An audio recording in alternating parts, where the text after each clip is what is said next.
নমস্কার, আগরতলা আবহাওয়া কেন্দ্র থেকে প্রচারিত ত্রিপুরার দৈনিক আবহাওয়া বার্তায় আমি রানা আপনাদের সবাইকে স্বাগত জানাচ্ছি।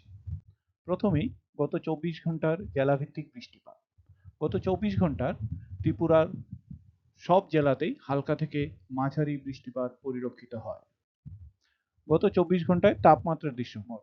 গতকালের সর্বোচ্চ তাপমাত্রা ত্রিপুরার সব জেলায় স্বাভাবিক থেকে কম ছিল। গতকালের সর্বোচ্চ তাপমাত্রা রেকর্ড হয়েছে ৩১.৭ ডিগ্রি সেন্টিগ্রেড কাঞ্চনপুরে।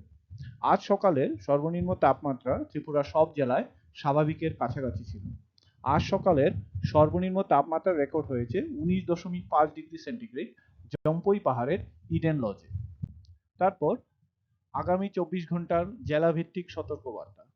আগামী ২৪ ঘন্টায় ত্রিপুরার পশ্চিম সিপাহীজলা ও খোয়াই জেলার এক দু জায়গায় বজ্রসহ ঘন্টায় ৩০ থেকে ৪০ কিলোমিটার গতিবেগে দমকা হাওয়া এবং ভারী থেকে অতি ভারী বৃষ্টিপাতের সম্ভাবনা রয়েছে এবং বাকি জেলার এক দু জায়গায় বজ্রবিদ্যুৎ সহ ঘন্টায় ৩০ থেকে ৪০ কিলোমিটার গতিবেগে দমকা হাওয়া এবং হালকা থেকে মাঝারি বৃষ্টিপাত হওয়ার সম্ভাবনা রয়েছে।